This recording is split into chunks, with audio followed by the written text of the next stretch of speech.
Graça e paz seja sobre a sua vida. Meus irmãos, abra a sua Bíblia comigo no livro de Amós. Sim, tem Amós na Bíblia. Aliás, para quem quiser ter filho, é uma boa sugestão de nome, tá? Amós.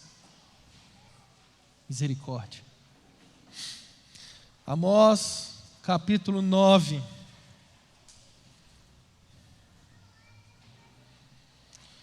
Alguns devem estar estranhando e perguntando: cadê o computador? Nem eu sei.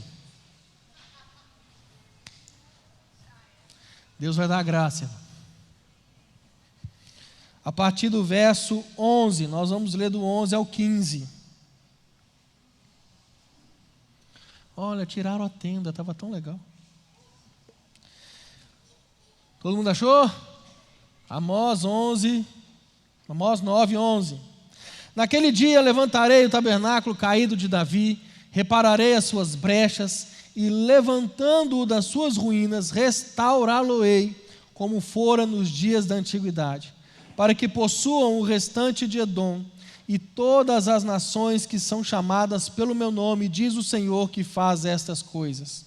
Eis que vem dias, diz o Senhor, em que o que lavra segue logo o que ceifa, e o que pisa as uvas ao que lança a semente, e os montes destilarão mosto, e todos os outeiros se derreterão.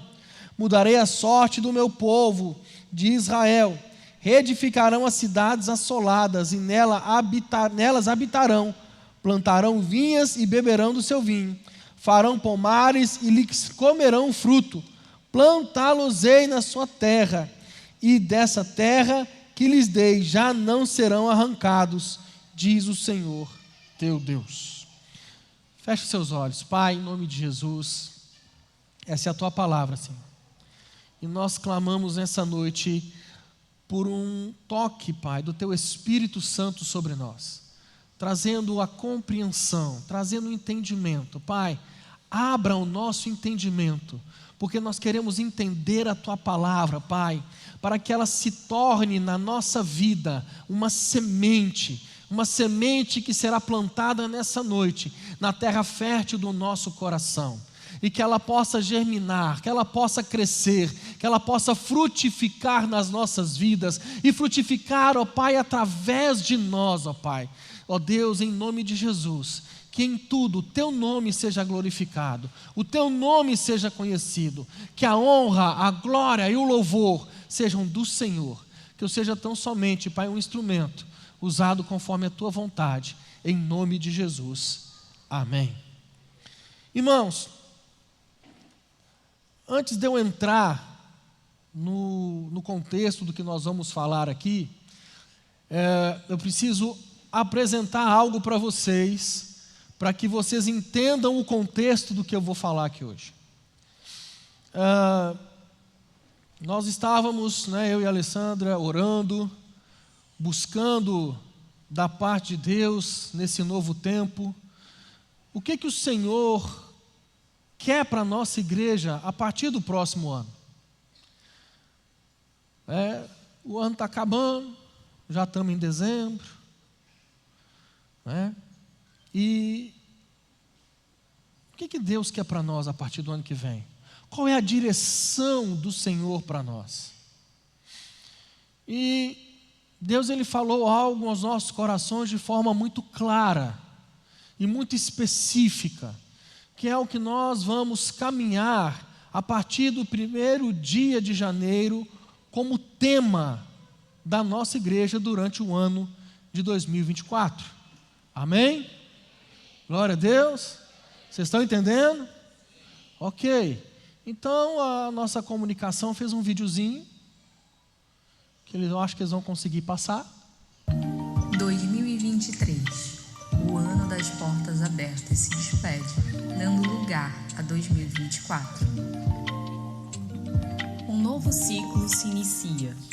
365 novas oportunidades de buscarmos a presença de Deus e escrevermos uma nova fase da nossa história. Em meio a dias tão corridos e a vida cotidiana tão agitada, acabamos por negligenciar hábitos extremamente importantes. Nosso espírito anseia a presença de Deus. 2024 será o tempo de sermos intensos em buscar a Deus, intensos em conhecer ao Pai. Buscar-me-eis e achareis quando me buscardes de todo o vosso coração. 2024, o ano do tempo com Deus.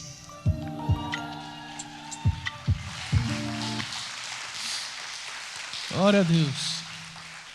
Então, a partir do próximo ano, 1º de janeiro, nós vamos trabalhar em cima desse tema. Todos os nossos estudos de GC vão ser em cima desse tema. Nós vamos estudar a fundo e aprender como igreja, como corpo de Cristo, a ter tempo com Deus.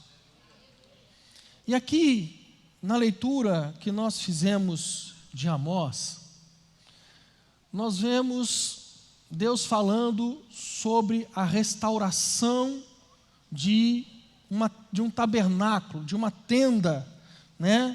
Ou de uma casa.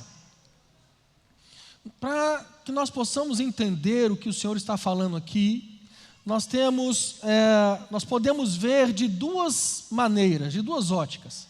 A primeira, entendendo o contexto do que estava acontecendo aqui, quando o profeta Amós escreve essa carta. E a segunda é o que nós vamos entender na aplicação para nós, para os nossos dias de hoje. Mas para que nós possamos entender, quando Amós escreve essa carta, ela é uma carta que depois eu te aconselho a ler, para você entender todo o contexto, né? Eu creio que você lê a Bíblia, a fé é minha, eu creio no que eu quiser. Então, assim, você vai perceber aqui em Amós que ela é uma carta de juízo. É uma carta muito pesada. Praticamente durante 8 capítulos e meio, Deus está declarando juízo sobre a nação de Israel. Por quê? Porque Israel, por causa da sua conduta, por causa da forma com a qual eles estavam, eles tinham perdido diante de Deus o seu privilégio espiritual. Nós vamos ver, quando o texto fala da casa de Davi, nós precisamos entender que ele está falando do reinado de Davi, da herança de Davi, da linhagem de Davi. Davi, quando ele reina, quando ele assume o trono, ele está reinando sobre as 12 tribos de Israel. Quando seu filho Salomão assume o reinado, ele está reinando sobre as 12 tribos de Israel. Mas quando Jeroboão assume, há uma divisão. O reino do sul e o reino do norte. O reino do sul ficando com as tribos de Judá e Benjamim, e as outras 10 tribos no reino do norte. Só que o que o rei faz? Para que o povo do reino do norte não descesse para adorar no reino do sul, aonde era o templo, ele cria um processo de adoração e um templo e bezerro de ouro no reino do norte. E ele induz o povo a essa adoração a este bezerro. Então, em Amós, é o próprio Deus falando com o povo: olha, por causa do coração de vocês, por causa que vocês se desviaram, por causa que vocês começaram a adorar outros deuses, eu vou aplicar juízo sobre vocês. E, meu irmão, isso não demora muito a acontecer. Quando os assírios invadem, quando eles são tomados, muitos são mortos, alguns são levados em cativeiro. Deus traz uma palavra de juízo sobre aquele povo. Vocês erraram, vocês não me adoram mais, vocês perverteram a adoração a mim, e por isso eu vou aplicar juízo sobre vocês. Só que quando nós olhamos a partir do verso 11 do capítulo 9, o mesmo Deus que fala que vai aplicar o juízo, ele fala: mas após o juízo acontecer, eu vou restaurar vocês. Após o juízo acontecer, eu vou levantar vocês de novo. Quando ele fala de restaurar o tabernáculo caído de Davi, ele está falando de reunificar os dois reinos em um só, para que não haja mais divisão. O reinado, a casa de Davi vai voltar a reinar sobre um só povo. Amém? Só que ele não para aí. Ele fala mais. O verso 12, ele fala: para que possuam o restante de Edom. Irmão, os edomitas eram os piores inimigos deles. Como assim? Eram os piores inimigos. Chega um momento em que eles invadem o reino do sul. E destroem tudo. Nós precisamos entender o que Deus está falando aqui. E essa palavra, irmão, você só vai encontrar Amós sendo citado novamente em Atos, no capítulo 15. Abre lá comigo.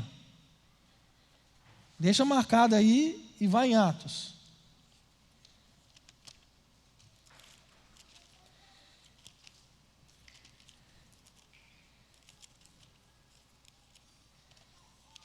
Agora que o povo vai ver se o pastor é bom de endereço. Vamos ver se esse pastor sabe mexer na Bíblia mesmo. O computador é fácil. O contexto aqui de Atos 15, irmãos, há uma discussão entre os discípulos sobre a questão dos gentios.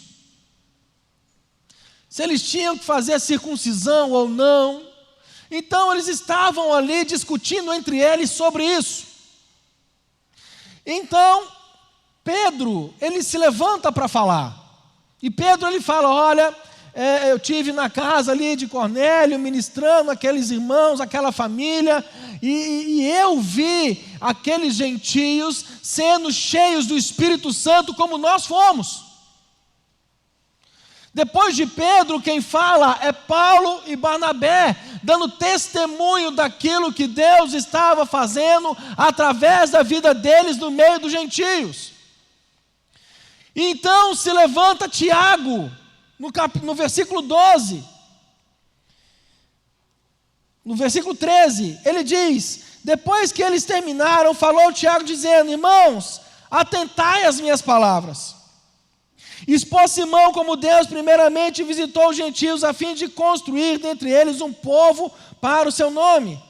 Confere com isto as palavras dos profetas, como está escrito: Amós, cumpridas estas coisas, voltarei a reedificar o tabernáculo caído de Davi, e levantando de suas ruínas, restauro-lo-ei, para que os demais homens busquem ao Senhor, e também todos os gentios sobre os quais tem sido invocado o meu nome. Aqui ele está falando de Edom, porque a promessa é para a reunificação da casa de Davi, reino do norte e reino do sul, juntos novamente no mesmo reinado. Mas não para aí, Edom e as outras nações também debaixo desse reinado, ou seja, a igreja dos gentios. Só um deu glória a Deus. Eu acho que eu devo ser muito empolgado na minha vida. Isso está falando de mim e de você, irmão. Debaixo do reinado da casa de Davi. Aí você pode estar pensando, mas Davi morreu. Morreu. Mas tem um cara chamado a raiz de Davi.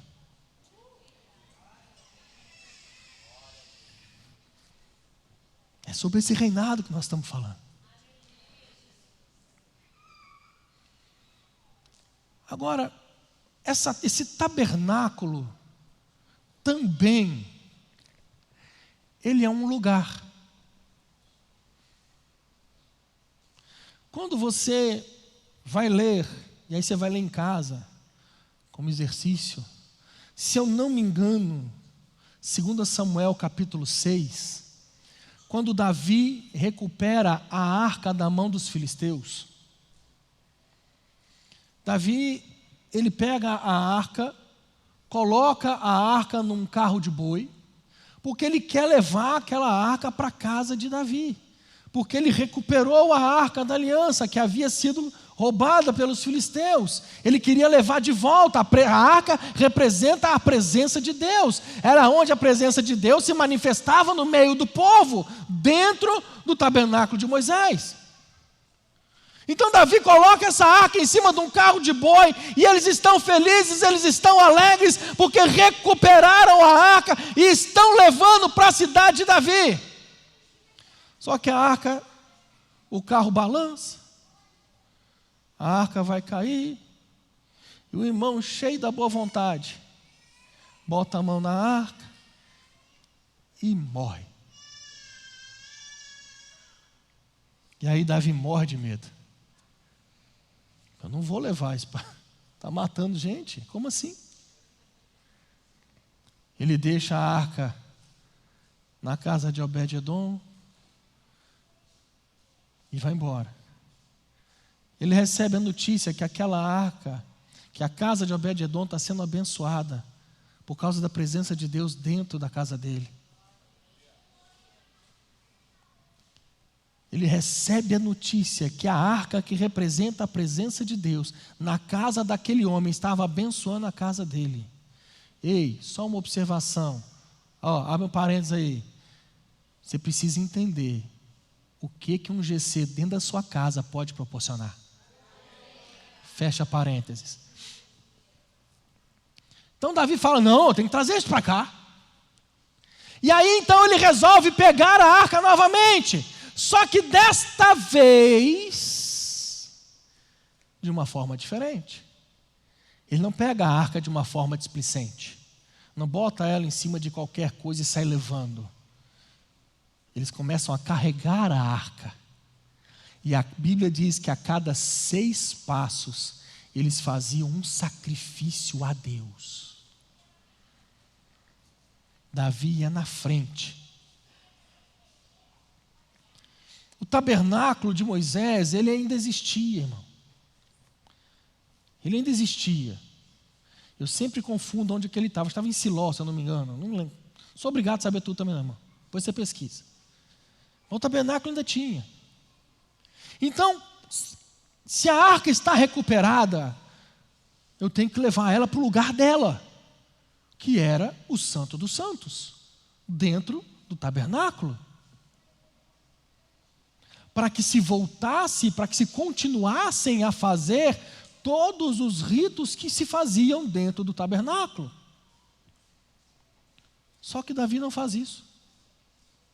Davi, ele constrói uma tenda na cidade de Davi. Ele não leva a arca para o tabernáculo de Moisés, ele leva para essa tenda. Tá, Davi, mas você levou para lá, como é que nós vamos fazer? Nós precisamos fazer o sacrifício, nós precisamos do incensário, nós precisamos... como é que nós vamos fazer? Tem todos os rituais.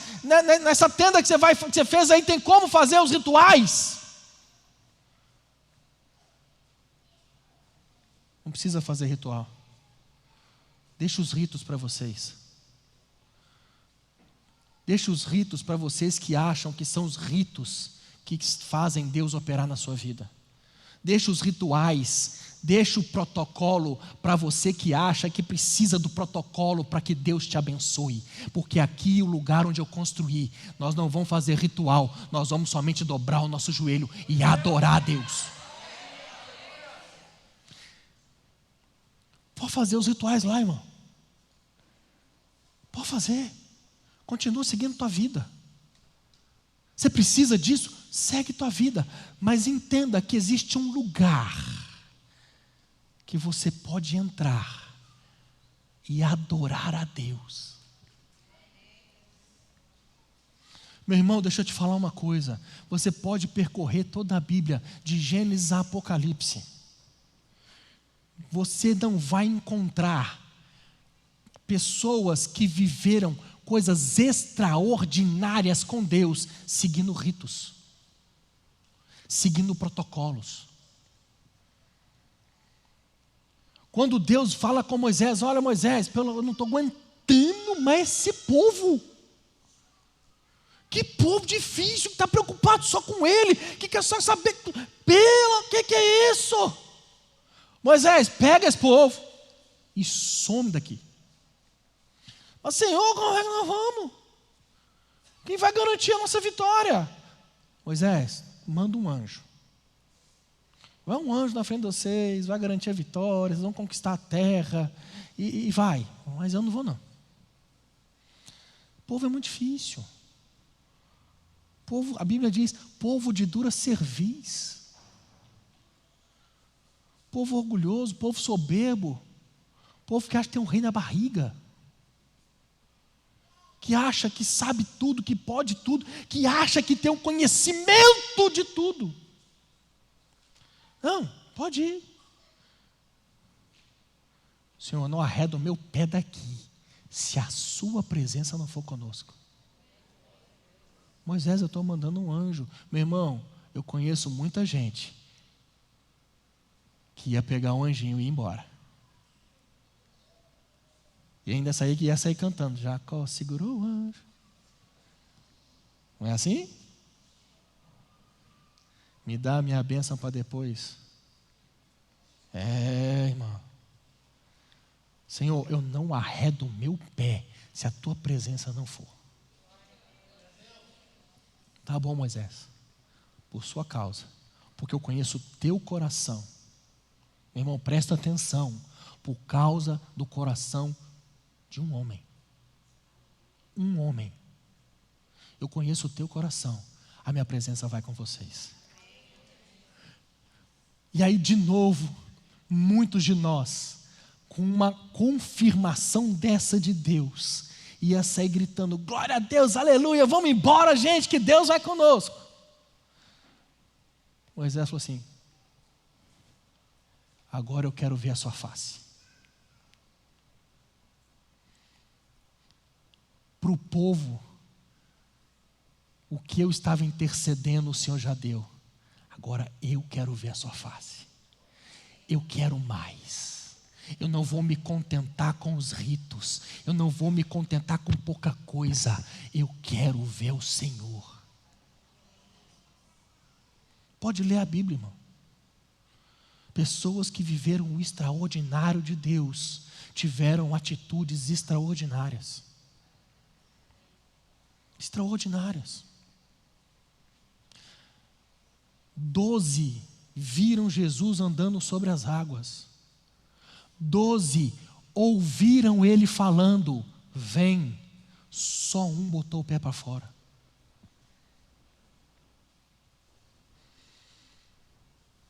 Entenda isso, irmão. Quando nós falamos que nós vamos ter um ano de tempo com Deus, é para que nós possamos entender que nós estamos largando, deixando de lado os ritos, a religiosidade, a religião. Isso não importa, isso não salva, isso não transforma ninguém, mas a presença, a glória, isso sim, a palavra, isso muda a gente.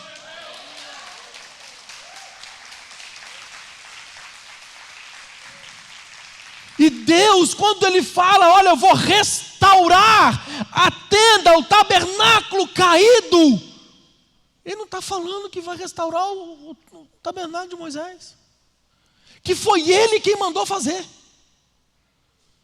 Ele não está falando que vai restaurar o templo de Salomão, que foi ele quem mandou fazer.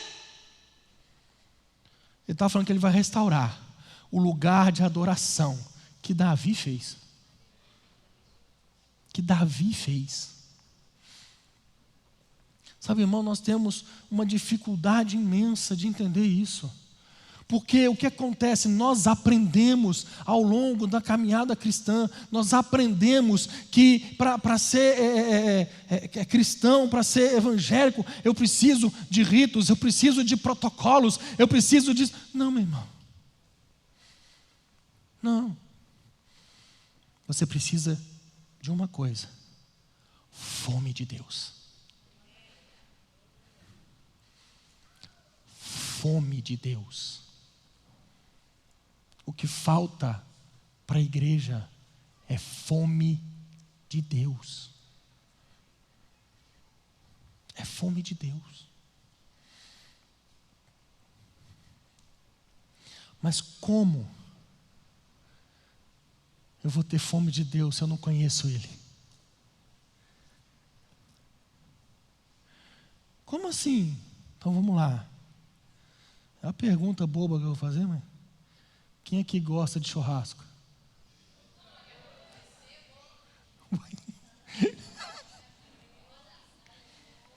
Quem aqui, durante algum momento do dia, da semana, bate aquela vontade de comer churrasco? Por que bate essa vontade em você? Porque um dia, na sua vida, você comeu um churrasco bom. E você ficou com isso gravado na sua memória. Que churrasco é bom. E por estar gravado na tua memória de que churrasco é bom, te dá vontade de comer o quê? Churrasco. Quem aqui tem vontade de comer grama?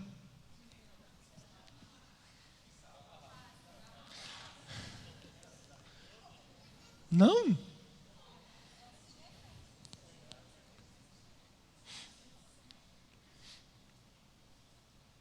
Você está entendendo?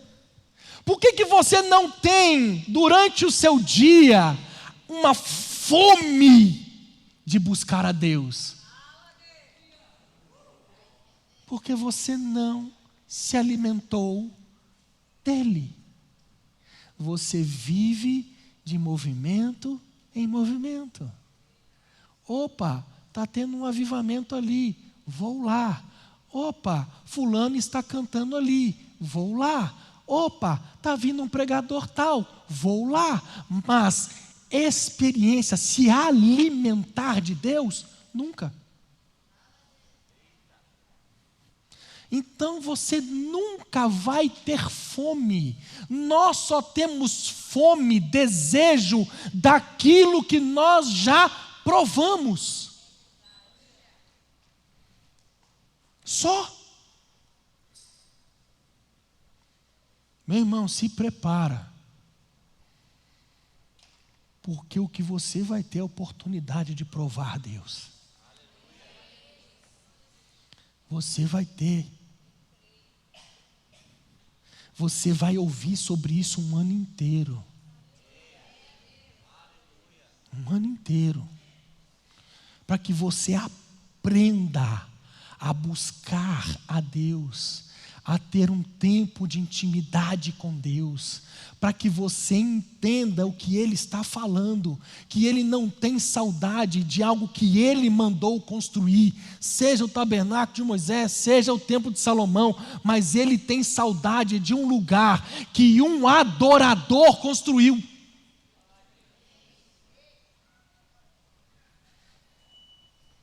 Nós estamos precisando, irmão, e é o que nós vamos fazer, é de reconstruir esse lugar. E fica tranquilo, irmão, que eu não vou montar uma tenda aqui. Relaxa que eu não vou fazer isso. Mas o ambiente de glória, é disso que nós estamos falando. A diferença dos dois, irmãos, era essa. A glória de Deus se manifestava no tabernáculo de Moisés, sim ou não? Sim. Tinha todo um ritual até que acontecesse. Na tenda de Davi, era só adoração. Era adoração. E a adoração, eu não preciso matar um cordeiro. Por quê? Porque o último cordeiro já morreu por mim na cruz. Eu não preciso de um sangue derramado no sacrifício para que eu possa adorar. O sangue já foi derramado. Então eu não preciso do cordeiro. Eu não preciso passar fisicamente por uma bacia para lavar as minhas mãos e os meus pés. Por quê? Porque o sangue de Jesus me purifica de todo o pecado. Ele me purifica todos os dias. Estão entendendo? Eu não preciso de um intermediário que pegue o sangue do sacrifício e entre no Santo dos Santos, para que ele jogue aquele sangue sobre a tampa da arca, para interceder pelos meus pecados. Não, porque os meus pecados todos já foram cravados na cruz do Calvário. Já foram cravados lá, irmão. A Bíblia diz que Ele leva sobre si todas as minhas dores, as minhas enfermidades. O castigo que me traz a paz estava sobre Ele, e pelas suas pisaduras eu fui sarado. Então, se eu não preciso fazer um sacrifício para oferecer, se eu não preciso da bacia para me lavar, se eu não preciso que o sangue seja derramado na tampa, porque tudo isso já foi feito, para que eu quero o ritual? Eu quero a presença.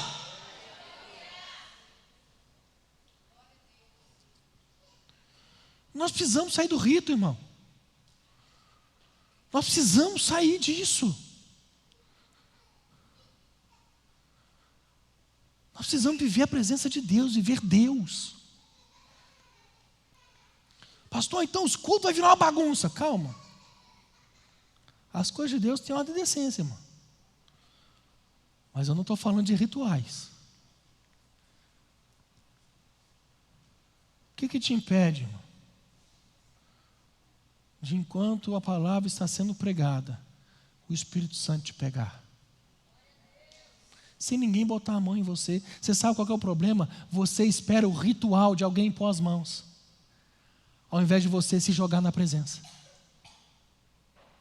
Se o pastor Márcio vier, aleluia, e ele colocar a mão dele na minha testa a 45 graus, dá uma risadinha,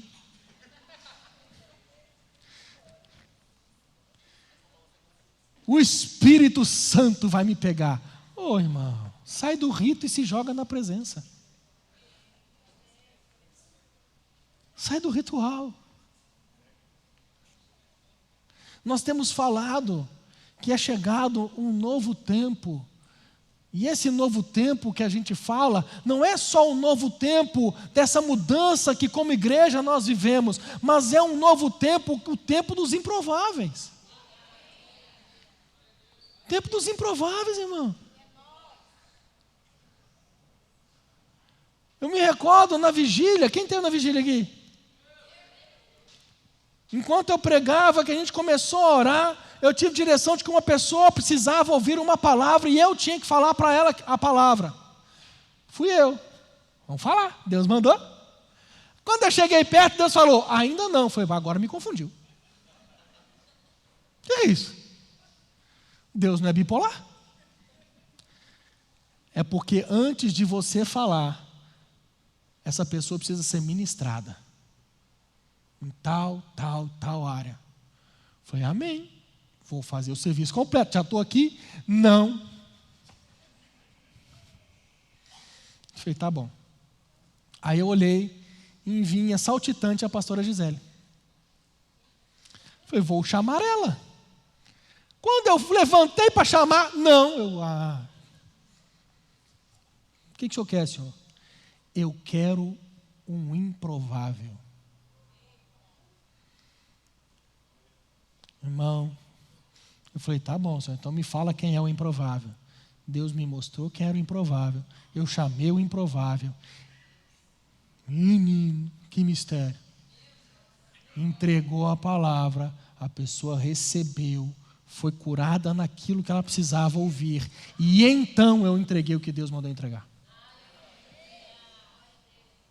Nós precisamos sair do ritual, irmão. Precisamos. Nós precisamos entender que nós estamos num tempo de que é Deus que importa. É Deus, irmão. Pastor, mas eu nunca tive experiência assim. Será que o povo fala que Deus opera? Será que Deus opera mesmo? Deixa eu falar uma coisa com vocês. Irmãos, nesse novo tempo nosso, é só Deus. Só Deus. Se você olhar, eu já falei isso aqui, somos uma igreja de 2 meses. Amém? Com uma estrutura de 6 anos. Misericórdia. E meu irmão, não falta 1 centavo para pagar as contas.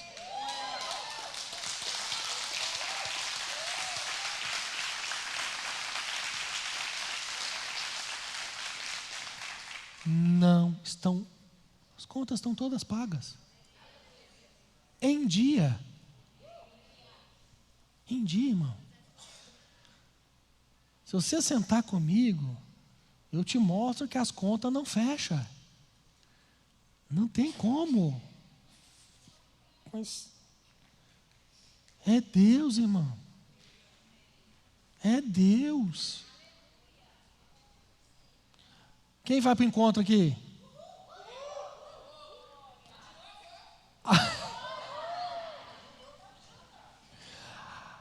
Deixa eu contar para vocês um negócio. Há 2 semanas, acho que 2 semanas, a gente estava sentado para cancelar o encontro. Porque tinha só 3 inscrições. E 3 inscrições não tem como fazer o encontro. Não tem. Até agora, já tem 30.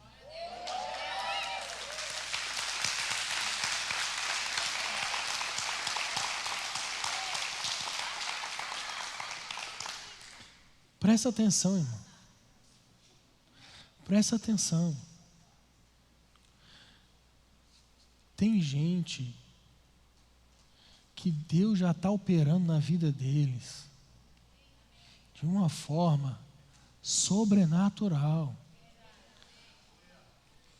Porque eles estão saindo do ritual e indo para a presença. No ritual, ei, presta atenção aqui, irmão. No ritual, no ritual, o pastor é inalcançável. No ritual, ninguém chega no sacerdote. No ritual, só o sumo sacerdote tinha acesso à presença. Na tenda, você se joga diante de Deus junto comigo. Você entende que o que é feito ali é um encargo, não é uma posição. não é uma hierarquia. Porque quem sobe ali em cima não é maior do que ninguém. Do que ninguém. Não é mais poderoso do que ninguém. Não é que tem mais vida com Deus do que ninguém. Passa os mesmos problemas, as mesmas dificuldades. É gente do mesmo jeito. Só tem um encargo diferente. Só tem um encargo diferente. Quando nós entendemos isso, saímos do ritual e vamos para a tenda da adoração. Quando tem um momento de oração aqui na frente, você vê talvez um diácono jogado, ou quem sabe um líder, ou um pastor. Você não fica assim, deve estar em pecado. Ah lá, sabia que essa igreja não era de Deus. Meu irmão, o que tem que passar na tua cabeça é o seguinte: se os líderes estão se jogando diante de Deus, o que eu estou fazendo na cadeira? Se os pastores estão se jogando, clamando por Deus, chorando diante de Deus, buscando a Deus, o que eu estou fazendo aqui? Dá licença, deixa eu ir junto. Entende isso, irmão? A igreja tem que sair da religião e ir para a adoração. Porque Deus tem saudade é da adoração, não é da religião. A religião é criação do homem. A adoração vem de Deus. A adoração vem de Deus, irmão.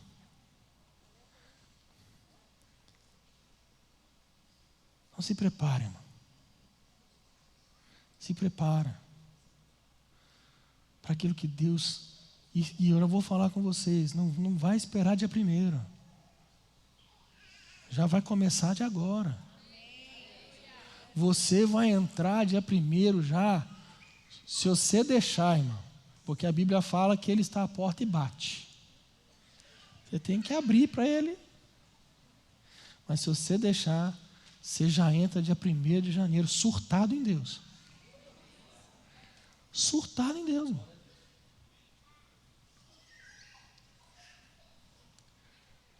Pastor, como assim, surtado em Deus? Deixa eu te falar uma coisa, querido. Não tem como você viver o extraordinário, o sobrenatural sendo normal, não. Tem como não. Você começa a viver umas loucuras, umas coisas inexplicáveis. Você começa a viver umas loucuras assim, que você fala, não tem como.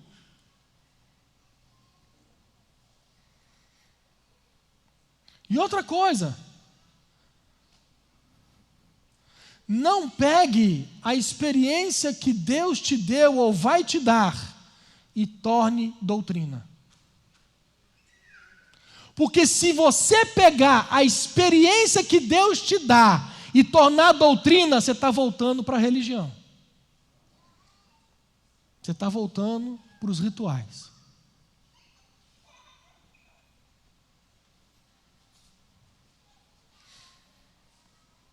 Sai disso, irmão. Sai disso. A Bíblia fala, se o Filho, porém, vos libertou, verdadeiramente sereis livres. Mas você continua vivendo preso. O que as pessoas vão pensar de mim? Não é isso que a gente pensa? Sim ou não?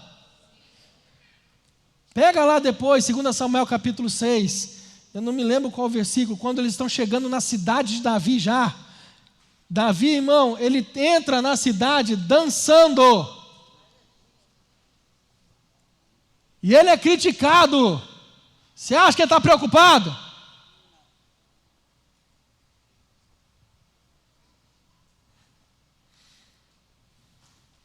Para de se prender na opinião dos outros. Para de se prender no que os outros pensam a teu respeito. Meu irmão, se eu fosse me prender no que as pessoas pensam ao meu respeito ou falam ao meu respeito, eu estava morto. Para de pensar e se preocupar com o que os outros vão falar a teu respeito. Se preocupe com o que Deus fala a teu respeito. que ele fala a teu respeito? É isso que você tem que se preocupar. Agora, os outros vão falar. Mas e Deus? O que Deus vai falar de você?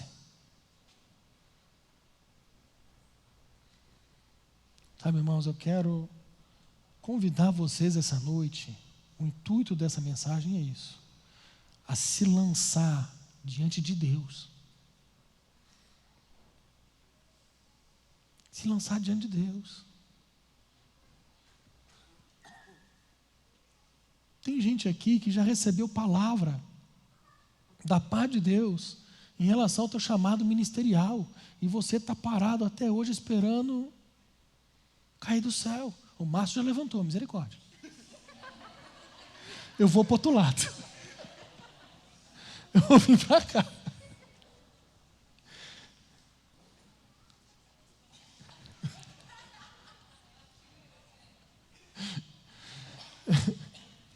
Você já recebeu palavra, Deus já te falou: olha, eu quero te usar nessa área, você é vaso nas minhas mãos, para isso, para aquilo e tal. E você está parado até hoje, irmão. Você está esperando o quê? Você está esperando que os anjos do Senhor desçam? Oh! Eis que agora começa o seu ministério. Não vai não, irmão. Não vai não. Mas eu te garanto uma coisa: se você botar a tua cara no poço e jogar diante de Deus, Ele vai te revelar o que Ele tem para a tua vida.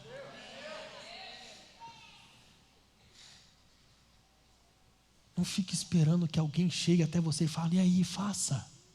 Não, querido, vá até Deus. Nós temos essa oportunidade, irmãos. A Bíblia fala que o véu se rasgou do alto a baixo. Presta atenção. O véu se rasgar de alto a baixo significa que foi Deus quem abriu o acesso, não foi o homem.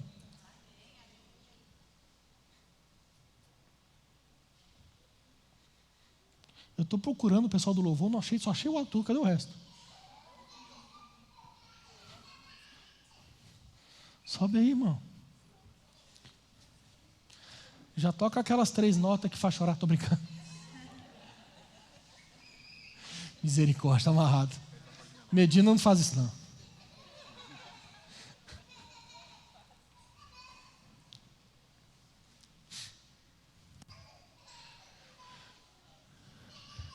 Tem gente aqui que Deus tem chamado para a tua vida e tu está parado, você já ouviu. Tem gente com chamado de guerra de intercessão, você é intercessor e você está parado. Oh, Jesus amado.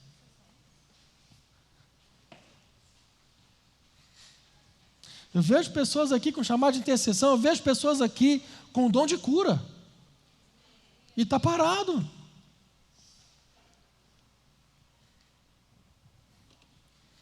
E aí, você vai ficar no ritual ou você vai se jogar para a presença? Você vai ficar preso na religião ou vai se jogar diante de Deus?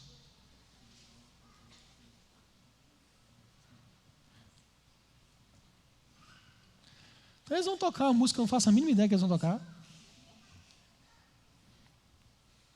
E meu irmão, deixa eu te falar uma coisa. Você tem a oportunidade de se jogar diante de Deus. E é muito simples. Se você entende que você tem que sair e vir para frente, sai e vem para frente. Se você entende que não, eu não preciso, vou me ajoelhar aqui, se ajoelha aí. Se você acha que você precisa que alguém te ajude a orar, só levantar a mão que vai chegar alguém em você e vai te ajudar a orar. Você só não pode ficar parado, irmão. Você só não pode ficar parado. É a oportunidade que nós temos de nos lançar diante de Deus, irmão. Eu só peço que todos fechem os olhos.